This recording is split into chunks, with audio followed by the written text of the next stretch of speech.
In un angolo d'Europa, dove oggi sorgono città vibranti come Venezia, Treviso, Verona e Padova, una volta viveva un antico popolo, i Veneti o Eneti.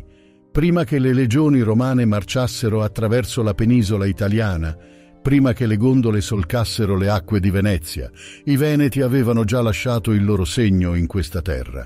Ma chi erano questi misteriosi abitanti? Da dove venivano?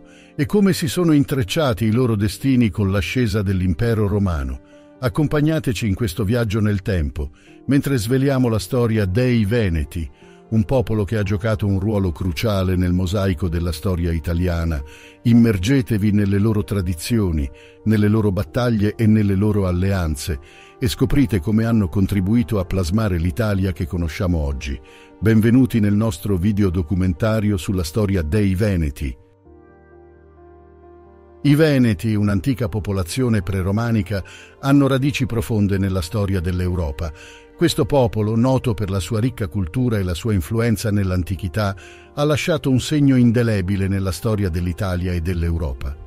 Come molte altre popolazioni antiche, sono avvolti in un velo di mistero riguardo alle loro origini. Alcune fonti antiche narrano di un popolo in movimento, simile alle api, che migrava in cerca di nuovi territori.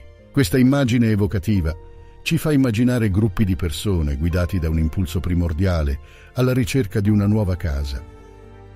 La scoperta della civiltà dei Veneti avvenne nel 1876, durante gli scavi per la costruzione della stazione ferroviaria di Este. Questo ritrovamento ha svelato un mondo sconosciuto, fatto di artigiani, guerrieri, sacerdoti e contadini.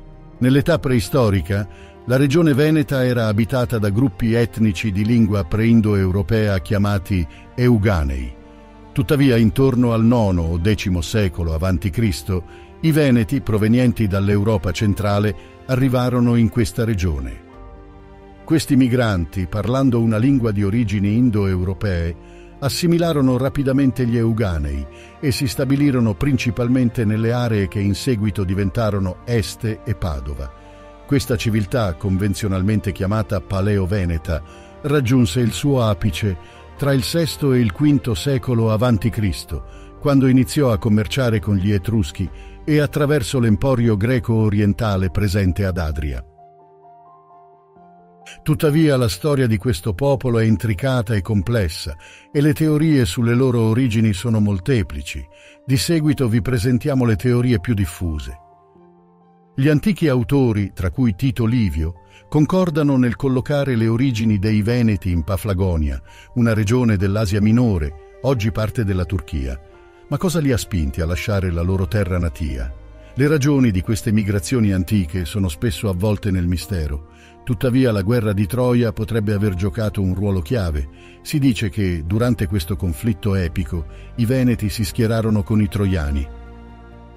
Dopo la caduta di Troia, insieme ad alcuni superstiti troiani, intrapresero un lungo viaggio che li portò fino alle coste dell'Adriatico. L'ipotesi anatolica quindi suggerisce una migrazione dalla regione dell'Anatolia, nell'attuale Turchia.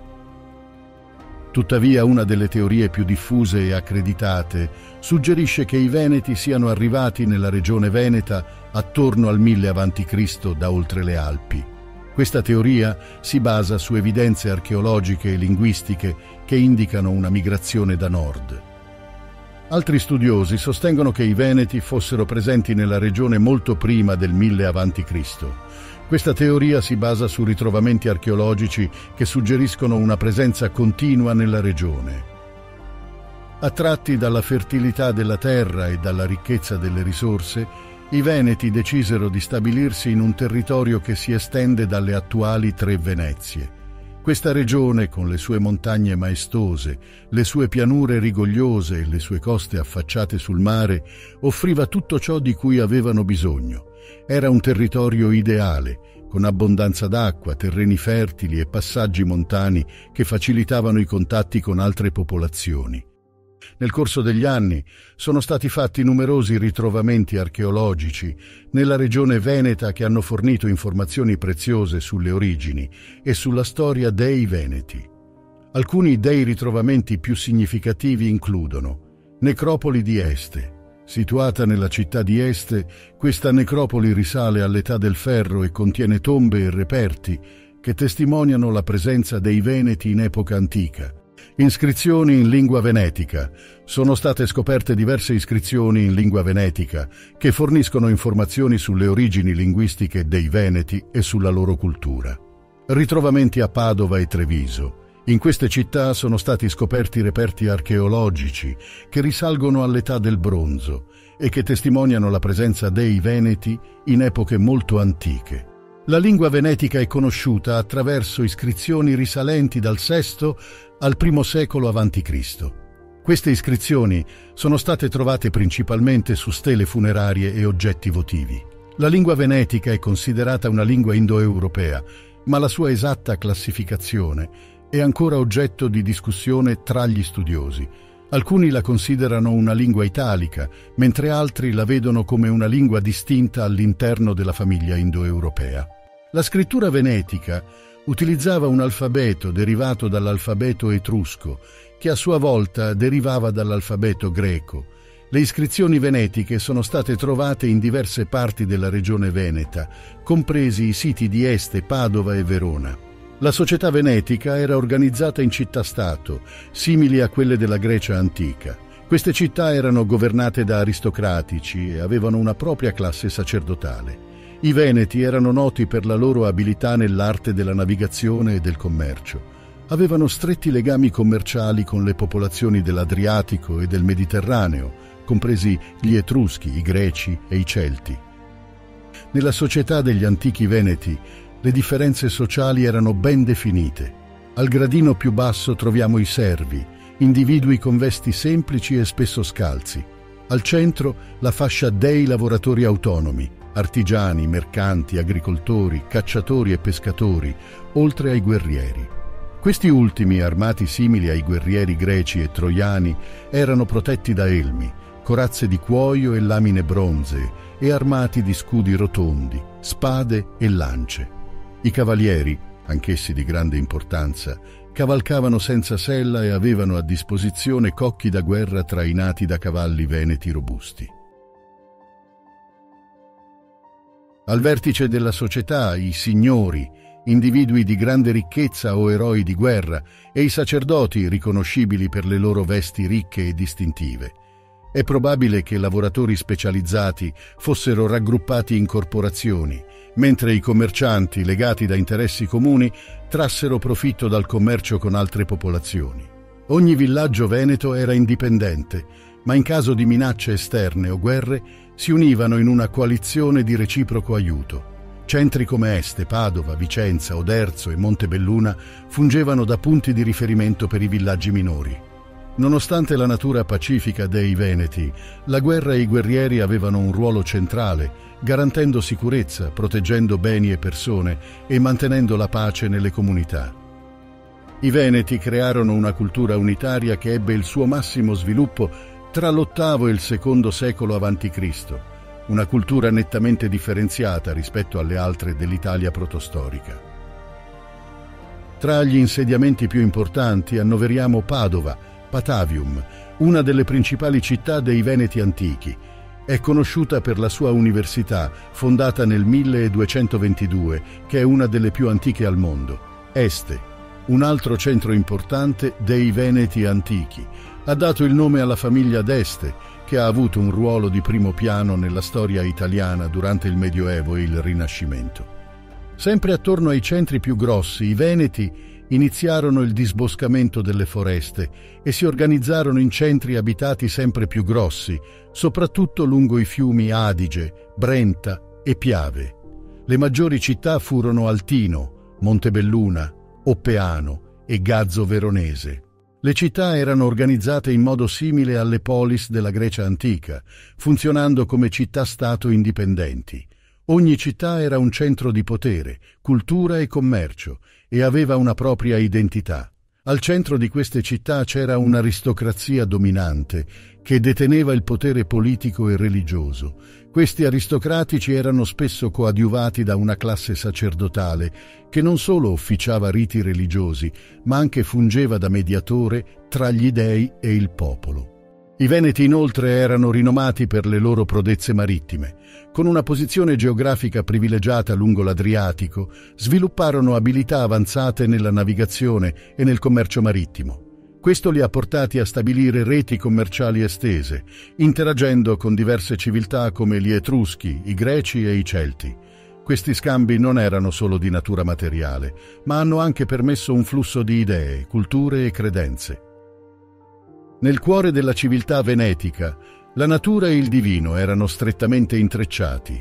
Per i Veneti antichi, il mondo naturale non era solo una risorsa da sfruttare, ma un regno sacro, popolato da divinità e spiriti che proteggevano e benedicevano la loro vita quotidiana.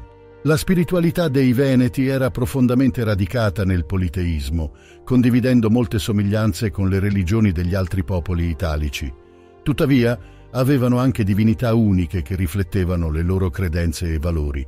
Reitia, ad esempio, era una dea venerata per la sua associazione con la fertilità, la nascita e la protezione delle donne.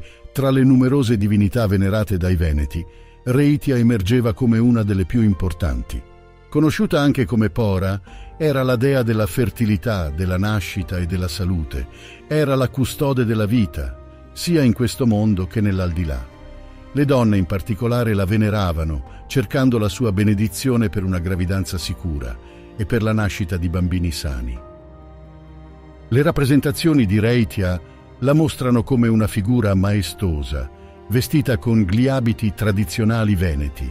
La chiave che tiene in mano simbolizza il suo potere di aprire la porta della vita nell'aldilà, mentre gli animali e le piante che la circondano sottolineano il suo ruolo come signora della natura. Belatucadro, d'altra parte, era un dio della guerra, invocato per la protezione e la vittoria in battaglia. Queste divinità, insieme a molte altre, formavano il Pantheon venetico, offrendo una visione delle loro comprensioni cosmiche e spirituali. I Veneti non costruivano templi chiusi come molte altre civiltà antiche. Invece, i loro luoghi di culto erano spazi aperti, immersi nella natura.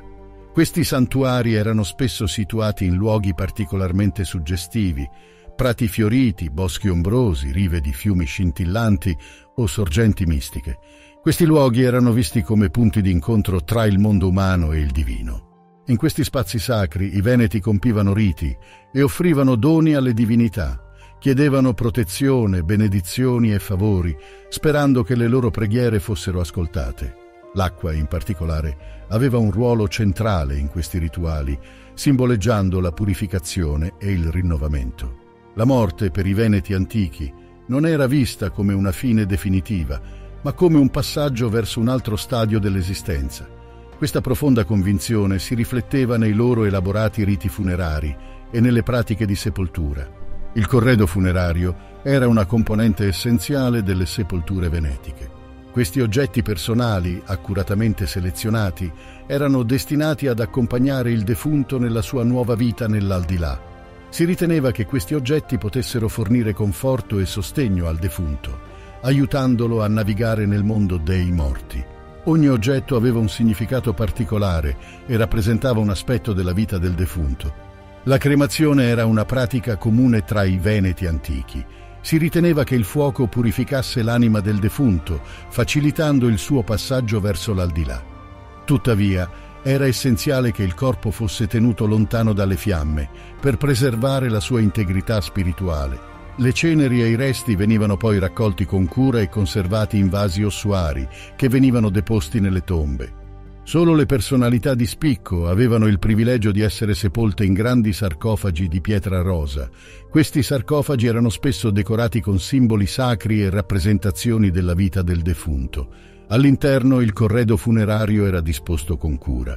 Gioielli, abiti, utensili e oggetti di uso quotidiano raccontavano la storia e lo status sociale del defunto. Ogni oggetto aveva un significato preciso e rappresentava un aspetto della vita e delle attività del defunto. La civiltà dei Veneti fiorì per quasi un millennio.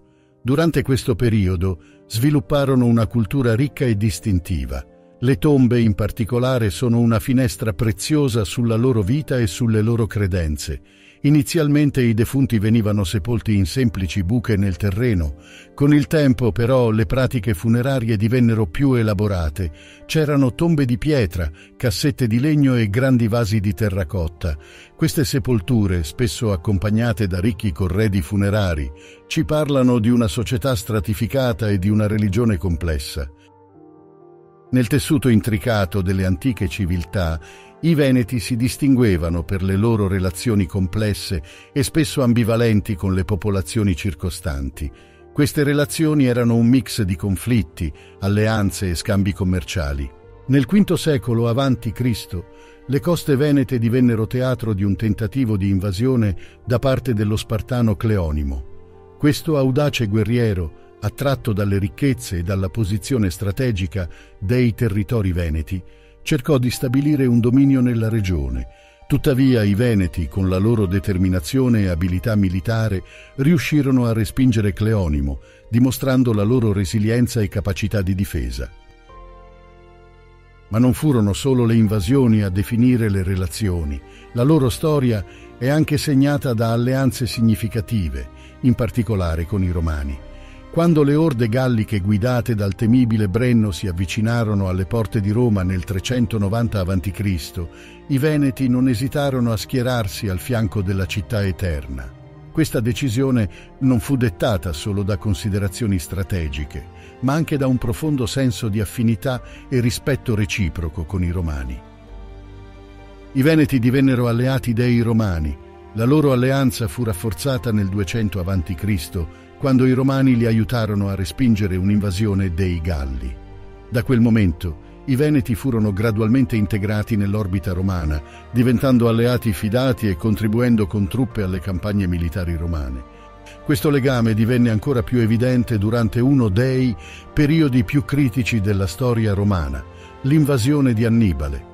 Mentre molte popolazioni italiche erano tentate dall'idea di unirsi al grande generale cartaginese, i Veneti rimasero fedeli a Roma, rafforzando ulteriormente il loro legame con la Repubblica. Queste alleanze non furono inutili. Grazie alla loro lealtà e al loro contributo in momenti cruciali, i Veneti riuscirono a preservare la loro unicità culturale, sociale e politica per secoli. Fu solo nel 49 a.C., in un contesto di profonde trasformazioni politiche, che i Veneti furono integrati nell'impero romano, e non come una popolazione sottomessa, ma con pieni diritti di cittadinanza, un riconoscimento del loro valore e della loro storia. Così di fatto, nell'89 a.C., i Veneti ottennero la cittadinanza romana grazie alla Lex Pompeia, una legge che estendeva la cittadinanza a tutti gli alleati italici che non avevano partecipato alla guerra sociale contro Roma. Da quel momento i Veneti furono pienamente integrati nell'impero romano, diventando una delle sue province più importanti. Mentre il sole tramonta sulle terre che un tempo furono dimora dei Veneti, ci ritroviamo ad ammirare l'immensa eredità di un popolo che, sebbene appartenga al passato, vive ancora nel presente. I Veneti, con la loro storia, la loro cultura e le loro tradizioni, ci hanno lasciato un patrimonio inestimabile, un ricordo tangibile di un'epoca lontana, ma mai dimenticata. Le loro città, le loro opere d'arte, la loro lingua e le loro storie sono tessere di un mosaico che compone l'identità di una regione e di un popolo. Mentre ci avviamo verso il futuro, è essenziale ricordare e onorare le radici che ci hanno portato fin qui, riconoscendo l'importanza dei Veneti nel grande mosaico della storia umana. Con questo rendiamo omaggio ai Veneti e al loro indomabile spirito, sperando che le loro lezioni e la loro saggezza ci guidino nel nostro cammino verso il domani. Grazie per averci accompagnato in questo viaggio nel tempo, alla scoperta di un popolo che ha tanto da insegnarci ancora oggi. Mettete un mi piace se il video vi è piaciuto e lasciate un commento. Alla prossima!